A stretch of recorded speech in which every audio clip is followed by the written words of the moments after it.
महाराष्ट्र में अस्तित्व की लड़ाई लड़ रहे राज ठाकरे के लाउडस्पीकर पर दिए बयान के बाद अब इस मुद्दे पर सियासत भी तेज हो गई। राज ठाकरे ने सरकार बनने पर लाउडस्पीकर बंद कराने का दावा किया तो बीजेपी नेता नीतीश राणे का भी बयान सामने आया, जिसमें कहा कि 23 नवंबर के बाद महाराष्ट्र में लाउडस्पीकर की आवाज को खामोश कर दिया जाए।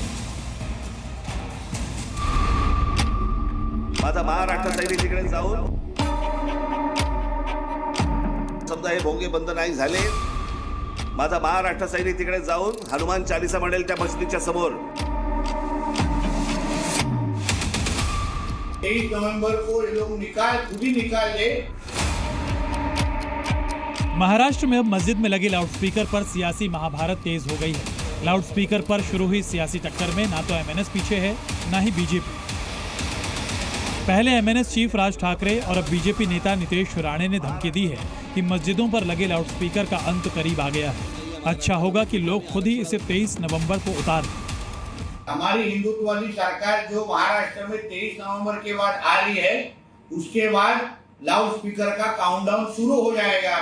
उसके बाद 5 बार ये जो कोई लाउडस्पीकर मस्जिदों के ऊपर बजते हैं, वो लाउडस्पीकर 23 नवंबर को ये लोग खुद ही निकाल दे, वरना 24 तारीख के बाद वो लाउडस्पीकर का कोई गारंटी रहेगी नहीं, इतना मैं आपको कहूंगा। नीतीश राणे से पहले राज ठाकरे ने भी अपने चुनावी सभा में ऐसा ही बयान दिया था। अपने अस्तित्व की सियासी लड़ाई लड़ रहे एमएनएस प्रमुख ने उनकी सरकार बनने पर लाउडस्पीकर की आवाज महाराष्ट्र में खामोश कर देने का दावा किया था। त्या मुंबईच्या शिवतीर्थावरनं मी सांगितलं होतं, या सगळ्या मशिदींवरचे यांचे सगळे भोंगे पहिल्यांदा उतरवून टाका। बंद झाले होते। उद्धव ठाकरे काँग्रेस आणि राष्ट्रवादीचं सरकार होतं त्यावेळेला सगळ्या मशिदींवरचे भोंगे बंद झाले होते आणि मी सांगितलं होतं की जर समजा हे भोंगे बंद नाही झाले, माझा महाराष्ट्र सैनिक तिकडे जाऊन हनुमान चालीसा म्हणेल त्या मशिदीच्या समोर। इस बीच बीजेपी नेता ने भी लाउडस्पीकर को अवैध मस्जिदों और ध्वनि प्रदूषण के मुद्दे से जोड़ते हुए इसके बंद करने की वकालत कर दी। वहीं एसपी नेता अबू आजमी ने लाउडस्पीकर पर बयानबाजी को मुस्लिमों को डराने की कोशिश बताया और दावा किया कि वो डरने वाले नहीं।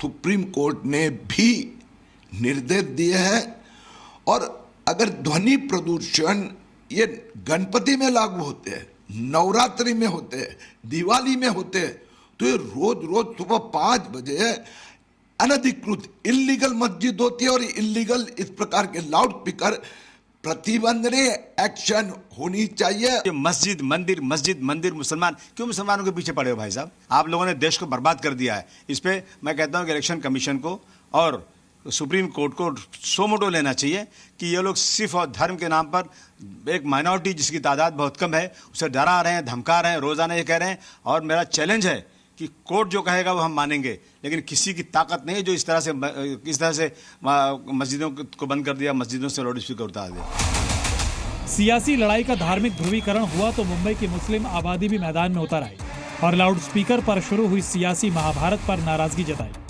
इलेक्शन आया है, इलेक्शन के फायदे के लिए, वोट के फायदे के लिए इन लोग ये सब बयानबाजी करते खाली और लोगों को गुमराह करते।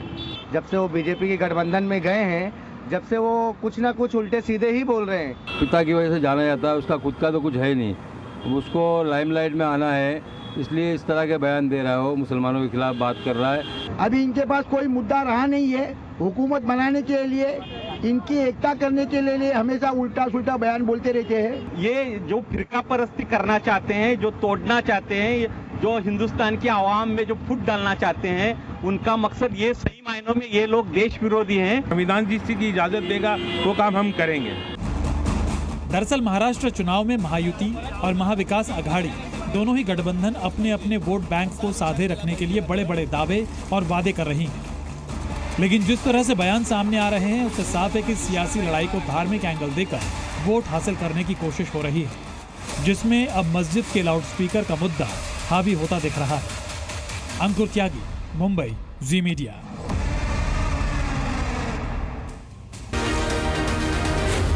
जी